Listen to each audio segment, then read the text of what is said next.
Greetings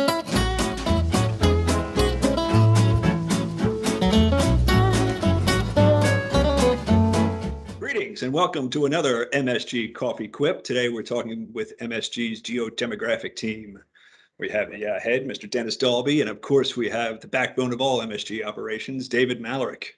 So Dave, what can we talk about in the geodem world?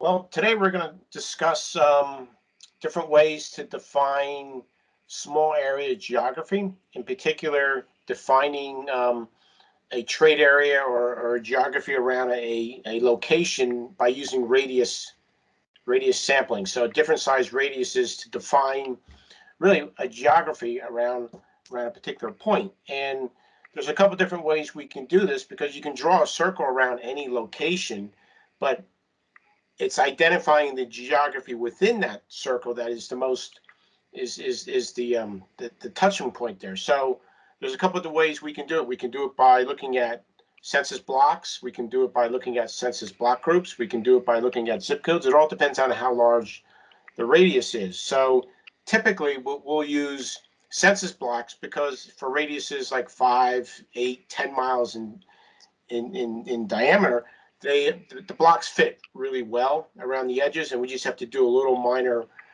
carving. When the radii are smaller,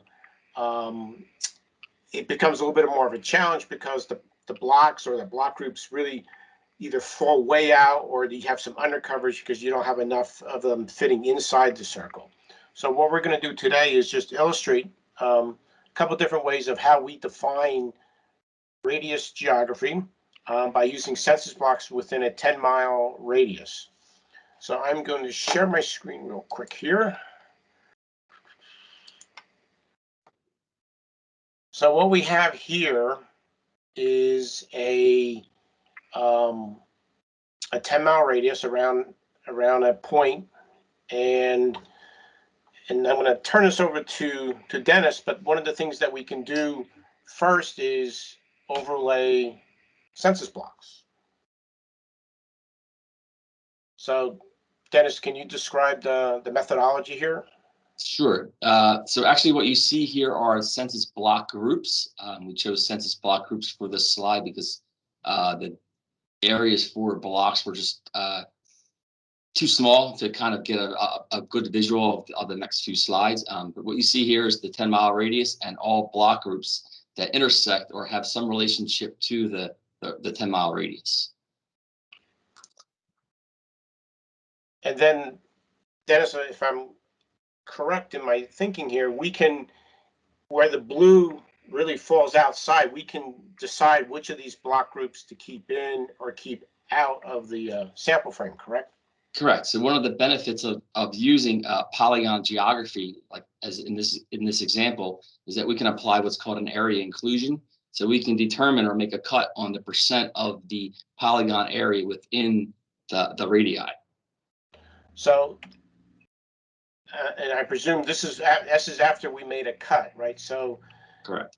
We've selected any block group where its geographic area is at least 50% or greater within the radius, correct? Also correct, right? So what you see here, you'll see some holes along the edges. These are areas where the geography once existed, but because the inclusion is less than 50%, those block groups are removed.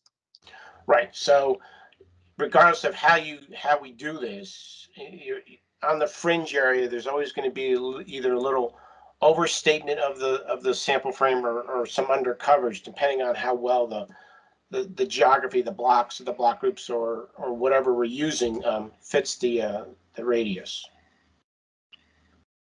So, and then another way we can do this, I believe, is that we can basically we can plot all the addresses that fall within the blocks or the block groups that we select that touch the circle, correct? And then we can really exclude anything that falls outside the circle. Correct. But for this slide here, for this example, we're looking at the actual block centroids. So we're just looking at a different type of geography or geometry, if you will. So instead of using the polygons where we'll make an inclusion, we're actually using what's considered the center of the polygon, what's called the census block centroid. And this method will allow us to select blocks that are theoretically 50% within the radii without having to apply an inclusion like we did with the polygons earlier. Okay, so it's a more efficient way of doing it, but in essence, we're making a 50% cut across the board. So whereas using the area probability selection of cut method, where you can lower the incidence or increase the incidence from 50%, right? If you want to really maximize your coverage, you can go to like a 30% or a 20% or 10%. And if you really wanted to tighten it up, you can go to like 80 or 90%. But then again, the trade-offs are there. You're introducing either under coverage or over coverage of your frame. Right, but one of the benefits here of using the block centroid is, and this can be applied to the polygons as well, but much easier to the centroid, is we can apply the distance. So let's say, for example, you're not really sure if the 10-mile radius is going to meet your quota. You may want to overstate the geography at 20 miles, and with block centroid, we can apply the distance, and then from there you can go from 10, 15, all the way up to 20 miles until you meet your population or household quota. Okay. And then, so this was pre-cut, and then we exclude any block group centroids or any block centroids that fell outside the radius. So it tightens up a little bit. Okay. And then I guess this is showing an example of a couple blocks where they're right on the fringe, right? Either they're just in or just outside the radius, depending on where the centroid may fall, or B, what the percent inclusion is for that given geography. Right. And then what you see here is in this red census block in the upper left corner, or actually just up here, you see the block centroid is actually within the radius, but the actual polygon is less than 50% within the radius. So this is why sometimes we have differences in the results between centroids and polygons. Right, and I guess that typically happens with the regularly shaped blocks, because not all blocks are rectangles or squares. Some of them are very regularly shaped, and it depends on where the centroid is for that point may fall in or outside the radius. Correct. And the other thing to keep in mind too is and if you look at this red census block, it could be the case that even though we're doing a 50% cut on area, the population or all the households could be just outside your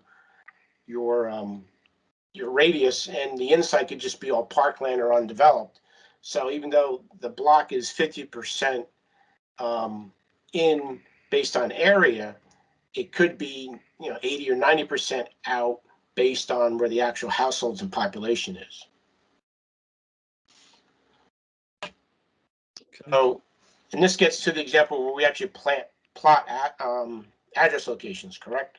Correct. So in this example here, we're looking at the same set of blocks, less the red one, of course, and we're showing here how we can actually plot the ABS addresses that are located within these blocks. So instead of making a cut at 50% or greater for the block group, we're selecting the block centroid. Here, we're actually selecting the addresses, these purple dots here, that are within the radius, and removing the ones that are outside the radius, so we have a better fit for our overall target population and households within the radius. So the way we do that is, we'll select all these addresses as we see in this picture. You guys determine where those addresses physically fall in terms of points, and then we just remove the ones that fall outside the radius and keep the ones that are inside. And this is really the best methodology in terms of ensuring households are completely within a radius, and not have to worry so much about the regular geography where part of it's in, part of it's out. Okay. Very good. So that's yeah. I think we're out of time here for this one. So, but I understand this might be the first in a series of geodemographic quips. Can you guys give us a teaser about what's next? That is correct. On the slate we're going to talk in some detail about how we derive suburban geography. Suburban geography is not a census-defined geographic unit. They just do urban or rural, but a lot of researchers today want to do suburban geography. So we're going to talk about our methodology and how we derive that. Right. And another one I believe is the CPS/ACS, differences in costs and benefits of pulling estimates from both data sources. Perfect. All right. Good stuff. Good stuff. Well, thank you again. That ends another wonderful MSG Coffee Quip.